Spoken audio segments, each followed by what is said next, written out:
Guys, I am Ricky and you're most welcome to our YouTube channel Nirmala निर्वाण classes. जैसा कि जानते हैं हम लोग फिजिक्स चल रहा था, फिजिक्स में पढ़ रहे थे और आज जो हम फिजिक्स में मतलब इसके पहले जो है हम लोगों ने जैसे इसकी पहली वीडियो में हम लोगों ने तापमापी को पढ़ा था और उससे जुड़े जो चारों का संबंध था, जो न्यूमेरिकल था, उसको हम लोगों ने देखा था।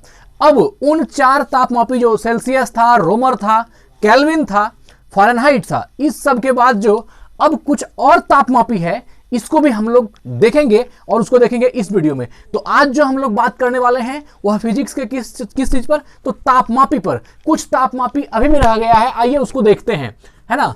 कुछ टेम्परेचर है जिसको कि वो चारों रोमर, केल्विन, फ़ारेनहाइट और सेल्सियस वह तापने में सक्षम नहीं है। इसके अलावा भी कुछ है, तो आइए आज हम लोग उसको देखते हैं। तो आज हम लोग बात करेंगे अल्कोहल तापमापी क्या है, द्रव तापमापी क्या है, गैस तापमापी क्या है, प्लेटिनम प्रतिरोध तापमापी क्या है, तापयुग्मित तापमापी क्या है और पूर्व विकिरण उत्तापमापी क्या है। बहुत ही बृहद ज्ञान मिलेगा। चलिए स्टार्ट करते हैं।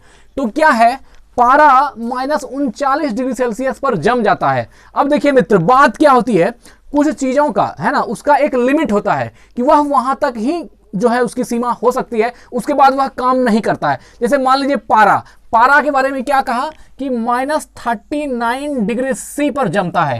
पारा -39 डिग्री सेल्सियस पर क्या होता है, जम जाता है। तो पारा -39 डिग्री सेल्सियस पर जमता है, इससे निम्न ताप के लिए अल्कोहल तापमापी का प्रयोग किया जाता है। अब देखिए, जब -39 डिग्री सेल्सियस पर पारा जम गया तो वहां पर पारा उससे निम्न टेम्परेचर को रीड करने में कैपेबल नहीं है और इसलिए उस जगह पर हम लोग क्या करते हैं, किसी दूसरे चीज का यूज करते हैं। पारा का यूज नहीं करते हैं, उस जगह पर यूज करते हैं अल्कोहल का। अल्कोहल की वो कैपेसिटी होती है कि वो -39 डिग्री सी से नीचे के टेम्परेचर को भी माप सकता है। वह -39 डिग्री सी से नीचे पर भी जमता नहीं है। लेकिन पारा क्या होता है, ये -39 डिग्री सेल्सियस पर जम जाएगा, तो अब इससे नीचे का टेम्परेचर मापेंगे तो क्या पारा मापने में सक्षम होगा? नहीं। जब वो जम जाएगा, अब देखिए वह मापता कैसे है, थर्मामीटर में वह ऊपर नीचे करता है। अगर वह जम गया तो फिर वो कोई एक्टिविटी उसकी होगी नहीं, तो हम ताप माप नहीं सकते हैं। इसलिए क्या हुआ कि पारा के जगह पर क्या कर दिए हम लोग, अल्कोहल डाल दिए। अब अल्कोहल तापमापी का इस्तेमाल होता है क्योंकि अल्कोहल की खासियत है कि वो -39 से बहुत नीचे -115 डिग्री सेल्सियस पर जमता है और वहां तक को वह रीड करने में कैपेबल है।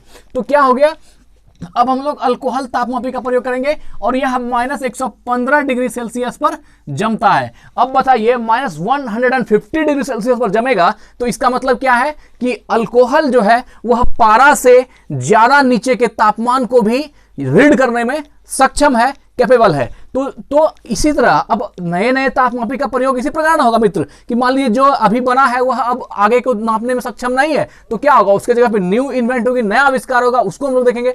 तो यहां पर क्या हो गया, -39 डिग्री सेल्सियस पर मतलब पारा जम गया। इससे निम्न टेम्परेचर को अगर आपको ज्ञात करना है तो आपको क्या लाना पड़ेगा, अल्कोहल तापमापी अर्थात अल्कोहल थर्मामीटर का उपयोग होगा। और यह कितना पर जमता है, -115 डिग्री सेल्सियस पर जमता है। तो -115 डिग्री सेल्सियस पर जमने के कारण उसके बीच का जितना टेम्परेचर है सबको कौन रीड कर लेगा, वह -39 के बाद के टेम्परेचर को भी मापने में सक्षम होगा। कौन, तो अल्कोहल तापमापी। तो यहां पर दो पॉइंट याद रखना है, पारा कितना पर जमता है, -39 डिग्री सेल्सियस पर, और जो अल्कोहल तापमापी है वह कितना पर जमता है, तो वह -115 15 डिग्री सेल्सियस पर क्या होता है, जमता है। तो चलिए अल्कोहल तापमापी का पॉइंट देख लिए। अब आगे देखते हैं द्रव तापमापी क्या है। द्रव तापमापी जिस तरह की अल्कोहल तापमापी हुआ उसी प्रकार द्रव तापमापी भी है। आइए द्रव तापमापी को पढ़ते हैं। इसमें पारा तापमापी लगभग -30 डिग्री सेल्सियस से 350 डिग्री सेल्सियस तक के ताप को मापने में सक्षम है। कौन, द्रव तापमापी। इसमें जो पारा है, देखिए पारा -39 डिग्री सेल्सियस पर जमता है, तो उसके पहले ये वह जो है -30 डिग्री सेल्सियस से 350 डिग्री सेल्सियस तक के ताप को मापने में सक्षम है। कौन, द्रव तापमापी। -39 डिग्री सी और -30 डिग्री सेल्सियस में कौन बड़ा है, -30 डिग्री सेल्सियस बड़ा है। तो यहां तक नापने में -39 डिग्री सी पर जमता है, तो उसके पहले वह -30 डिग्री सी तक और से 350 डिग्री सेल्सियस तक को माप सकता है। वह कौन कर सकता है, द्रव तापमापी द्वारा। किसके द्वारा, द्रव तापमापी द्वारा। तो पारा तापमापी लगभग -30 डिग्री सेल्सियस से 350 डिग्री सेल्सियस तक के ताप को मापने में सक्षम है। आपसे प्रश्न पूछा जाएगा, निम्नलिखित में से द्रव तापमापी किस टेम्परेचर को मापने में सक्षम है? तो क्या मारना है आंसर? -30 डिग्री से 350 डिग्री सेल्सियस तक के ताप को मापने में द्रव तापमापी सक्षम है। -30 डिग्री सेल्सियस से है ना 350, ये पॉजिटिव है, 350 डिग्री सेल्सियस तक के ताप को मापने में सक्षम है। चलिए द्रव तापमापी के बाद आगे बढ़ते हैं पारा तापमापी। पारा तापमापी का आविष्कार किसने किया? फ़ारेनहाइट ने। यह बहुत ही इंपॉर्टेंट, बहुत ही महत्वपूर्ण प्रश्न है कि पारा तापमापी का आविष्कार किसने किया? फ़ारेनहाइट ने। पारा तापमापी का आविष्कार किसने किया है? फ़ारेनहाइट ने किया। और इसी को क्या बोलते हैं? Mercury thermometer. पारा तापमापी को ही हम क्या बोलते हैं? Mercury thermometer. पारा तापमापी या द्रव तापमापी एक ही चीज है। इसमें आपको याद रखना है कि पारा तापमापी का आविष्कार जो है फ़ारेनहाइट ने किया, जिसको हम लोग क्या बोलते हैं? मरकरी थर्मामीटर भी बोलते हैं। और इसके ताप की सीमा कितनी है? -30 डिग्री सेल्सियस से 350 डिग्री सेल्सियस तक। चलिए आगे बढ़ते हैं। अब है गैस तापमापी। इसके बाद अब हो गया अल्कोहल तापमापी, द्रव तापमापी। अब देखेंगे गैस तापमापी क्या होता है।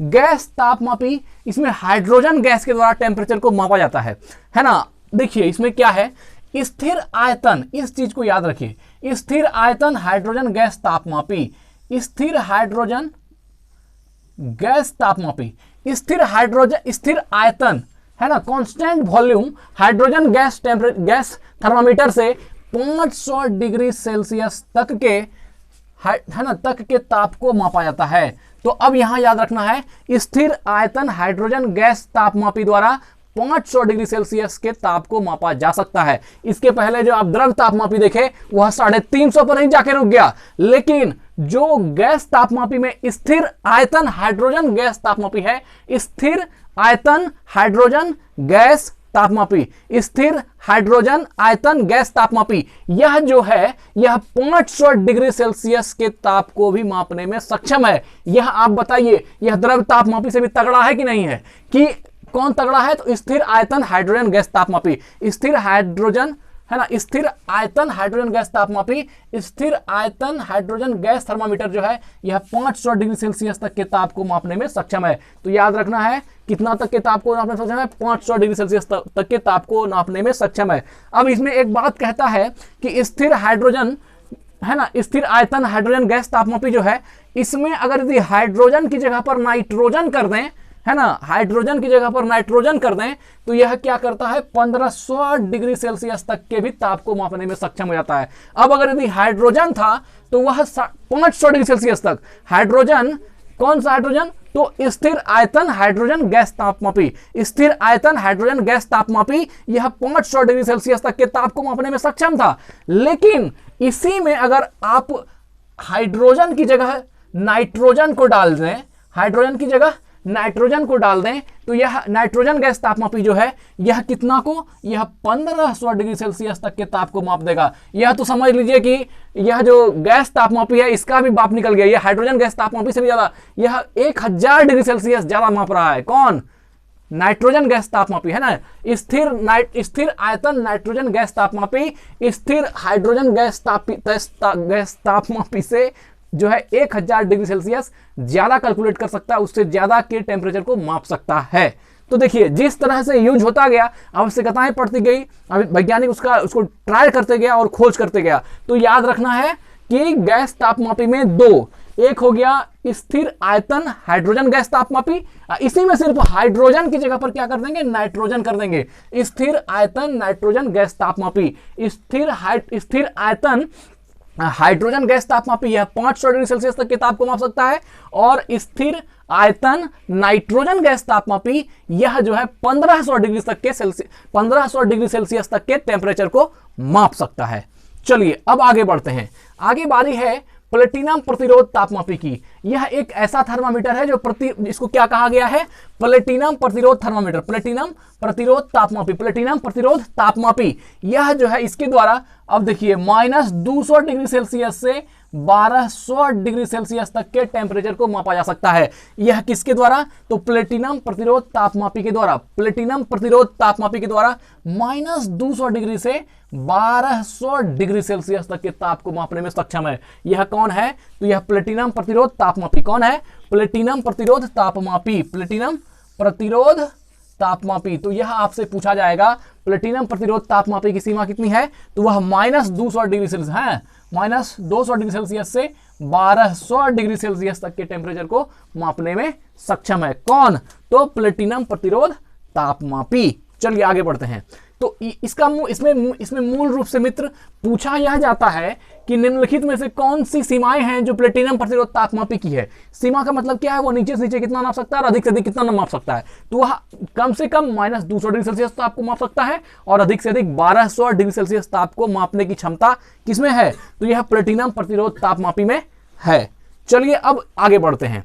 अब है तापयुग्मी तापमापी। क्या है, तापयुग्मी तापमापी। अब देखिए तापयुग्मी तापमापी यह कितना से, यह भी -200 डिग्री सेल्सियस से 1600 डिग्री सेल्सियस तक के ताप को मापने में सक्षम है। कितना से, -200 डिग्री से -1600। यह देखिए इससे भी निकल गया ज्यादा, है ना। प्लेटिनम प्रतिरोध तापमापी से भी ज्यादा कौन हो गया, तापयुग्मी तापमापी। तापयुग्मी तापमापी जो है यह -200 डिग्री सेल्सियस से 1600 डिग्री सेल्सियस तक के ताप को माप सकता है। यह समझिए कि प्लेटिनम प्रतिरोध तापमापी का भी बाप निकल गया, उससे भी ज्यादा के टेम्परेचर को माप सकता है ना। तापयुग्मी तापमापी कौन, तो तापयुग्मी तापमापी दोनों स्टार्ट है -200 डिग्री सेल्सियस से ही, है ना। -200 डिग्री सेल्सियस से ही स्टार्ट है, लेकिन यह क्या है 1600, इससे 400 डिग्री सेल्सियस ज्यादा माप सकता है।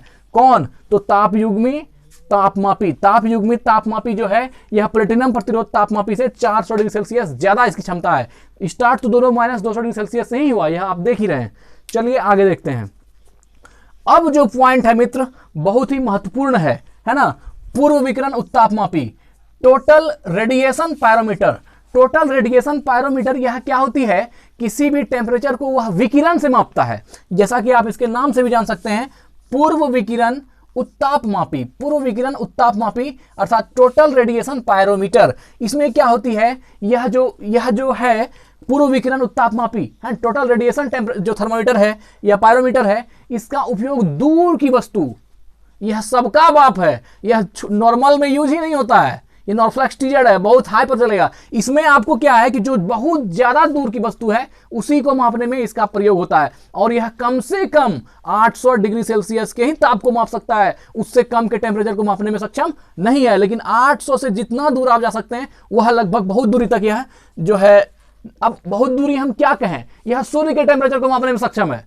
अब बताइए यह कौन है, तो यह है पूर्व विकिरण उत्तापमापी total radiation pyrometer. Total radiation pyrometer की क्षमता कितनी है, यह 800 डिग्री सेल्सियस से स्टार्ट होती है और सूर्य तक के टेम्परेचर को मापने में सक्षम होती है, क्योंकि यह किससे टेम्परेचर को मापती है, यह विकिरण से, रेडिएशन से टेम्परेचर को मापती है। तो चलिए पूर्व विकिरण उत्तापमापी टोटल रेडिएशन पायरोमीटर को देखते हैं। यह दूर स्थित वस्तु का टेम्परेचर मापता है। दूर स्थित वस्तु, एग्जाम्पल के लिए, फॉर एग्जाम्पल यह सूर्य की जो है ताप को मापता है, सूर्य का ताप को, सूर्य के टेम्परेचर को माप सकता है। तो यह कौन कर सकता है, पूर्व विकिरण उत्तापमापी टोटल रेडिएशन पायरोमीटर, यह सूर्य के ताप को भी माप सकता है।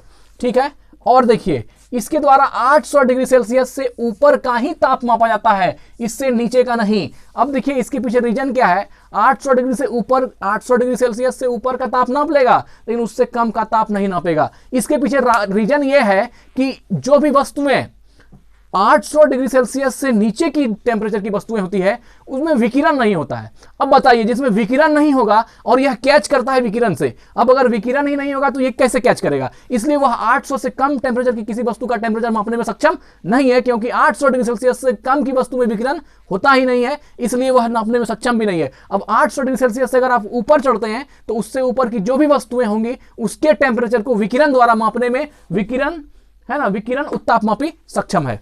तो चलिए यह दूर की वस्तु का ताप मापता है, इसके द्वारा 800 डिग्री सेल्सियस से ऊपर का ही ताप मापा जाता है, इससे नीचे का नहीं, क्योंकि इससे कम ताप की वस्तु ऊष्मीय विकिरण उत्सर्जित ही नहीं करती है। अब देखिए 800 डिग्री सेल्सियस से जो लोअर की वस्तु है, उससे जो लोअर की चीजें हैं वह ऊष्मीय विकिरण उत्सर्जित ही नहीं करती है। अब जो ऊष्मीय विकिरण उत्सर्जित नहीं करेगी उसको यह कैसे मापेगा, उसको मापने में सक्षम नहीं होगा। तो जो भी वस्तुएं ऊष्मीय विकिरण उत्सर्जित करेगी उसको यह मापने में सक्षम है, और उसके लिए एक निर्धारित टेम्परेचर है 800 डिग्री सेल्सियस, उससे अगर ऊपर होगा या उतना होगा तो उसको मापने में कैपेबल होगा। तो पूर्व विकिरण उत्तापमापी से क्या होता है, ऊष्मीय विकिरण उत्सर्जित, जो वस्तुएं ऊष्मीय विकिरण उत्सर्जित नहीं करती उसको वह मापने में सक्षम नहीं है, और कम से कम ऊष्मीय विकिरण उत्सर्जित करने के लिए वस्तु का टेम्परेचर कितना होना चाहिए, 800 डिग्री सेल्सियस होना चाहिए, और अगर 800 डिग्री सेल्सियस होता है तब तो यह माप ही सकता है। चलिए यह स्टेफन के नियम पर आधारित है। मोस्ट इंपॉर्टेंट प्रश्न है कि यह जो पूर्व विकिरण उत्तापमापी है यह जो पूर्व विकिरण उत्तापमापी है यह किसके नियम पर आधारित है? मोस्ट इंपॉर्टेंट क्वेश्चन है, ध्यान रखिएगा। यह स्टीफन के नियम पर आधारित है ना। पूर्व विकिरण उत्तापमापी total radiation pyrometer, total radiation pyrometer किसके सिद्धांत पर, किसके थ्योरी पर बेस्ड है? तो यह स्टीफन के थ्योरी पर बेस्ड है। किस पर? स्टीफन। एकदम 100% मारना है क्या कि टोटल रेडिएशन पायरोमीटर पूर्व विकिरण उत्तापमापी किसके सिद्धांत पर आधारित है, किसके सिद्धांत पर बनाया गया है? तो यह जो है स्टीफन साहब के नियम पर। किस पर? स्टीफन। यह स्टीफन के नियम पर आधारित है, स्टीफन के नियम पर आधारित है। इसके अनुसार, अर्थात स्टीफन के अनुसार उच्च ताप पर किसी वस्तु के उत्सर्जित विकिरण की जो मात्रा होती है वह इसके परम ताप के चतुर्थ घात के अनुक्रमानुपाती होता है। क्या होता है? अनुक्रमानुपाती होता है। इसको समझना है। इसके अनुसार, अर्थात स्टीफन के अनुसार उच्च ताप, हाई टेम्परेचर पर किसी वस्तु से जो उत्सर्जित विकिरण की मात्रा है, हाई टेम्परेचर पर, उच्च ताप पर किसी वस्तु के उत्सर्जित, है ना, इमिटेड रेडिएशन की जो मात्रा है ना, उत्सर्जित विकिरण की जो मात्रा है वह इसके परम ताप के चतुर्थ घात के अनुक्रमानुपाती होता है। परम ताप के चतुर्थ घात के अनुक्रमानुपाती होता है। परम ताप के चतुर्थ घात के अनुक्रमानुपाती होता है। तो स्टीफन ने क्या कहा कि उच्च ताप पर किसी वस्तु से उत्सर्जित जो विकिरण की मात्रा होगी वह विकिरण की मात्रा इसके परम ताप के, जो इसका परम ताप होगा उसके चतुर्थ घात, जो टेम्परेचर है उसके चौथे घात के अनुक्रमानुपाती होगा। अब जो भी ताप हो जाए, जो भी उत्सर्जित विकिरण की मात्रा कुछ भी निकल जाए, अब उत्सर्जित विकिरण की मात्रा मान लीजिए कुछ भी है, तो वह जो भी निकला उसके चौथे घात के, उसके चतुर्थ घात के अनुक्रमानुपाती होता है ना। परम ताप के चतुर्थ घात के अनुक्रमानुपाती होता है। यह किसने कहा? यह स्टीफन के अनुसार कि उच्च ताप पर किसी वस्तु से जो उत्सर्जित विकिरण की मात्रा है वह विकिरण की मात्रा इसके परम ताप के चतुर्थ घात के अनुक्रमानुपाती होता है ना। उत्पन्न विकिरण की जो मात्रा है वह उत्पन्न विकिरण की मात्रा उसके परम ताप के चतुर्थ घात के अनुक्रमानुपाती होता है। परम ताप के चतुर्थ घात के अनुक्रमानुपाती होता है। यहां तक तो हम लोग देख लिए, है ना, पूर्व विकिरण उत्तापमापी भी क्या है। अब आगे एक क्वेश्चन है कि क्लिनिक थर्मामीटर, क्लिनिक थर्मामीटर का आविष्कार किसने किया? Sir Thomas Clifford Albert. Most important प्रश्न है, बहुत ही महत्वपूर्ण क्वेश्चन है, ध्यान रखिएगा। क्लिनिक थर्मामीटर का आविष्कार, क्लिनिक थर्मामीटर का आविष्कार किसने किया? तो सर थॉमस क्लिफोर्ड एल्बर्ट। किसने किया? सर थॉमस क्लिफोर्ड एल्बर्ट ने किया। Sir Thomas Clifford Albert, sir Thomas Clifford Albert ने क्या किया? तो इन्होंने क्लिनिक थर्मामीटर का आविष्कार किया, जो हम लोग क्लिनिक में थर्मामीटर यूज करते हैं। इसके आविष्कारक कौन है? Sir Thomas Clifford Albert. तो ठीक है मित्र, आज बस यही वीडियो को एंड करते हैं। एक दो बार पूरा वीडियो देखिएगा तो सबका ये भी याद हो जाएगा कि कितना कितना है, बहुत बोला है हमने। और अगली वीडियो जो होगी वह विशिष्ट उष्मा पर होगी, स्पेसिफिक हीट पर। अगली वीडियो आएगी स्पेसिफिक हीट पर। ठीक है, फिर यही वीडियो को एंड करते हैं। धन्यवाद। स्वस्थ रहे, वृद्धजनों की सेवा करें, अपना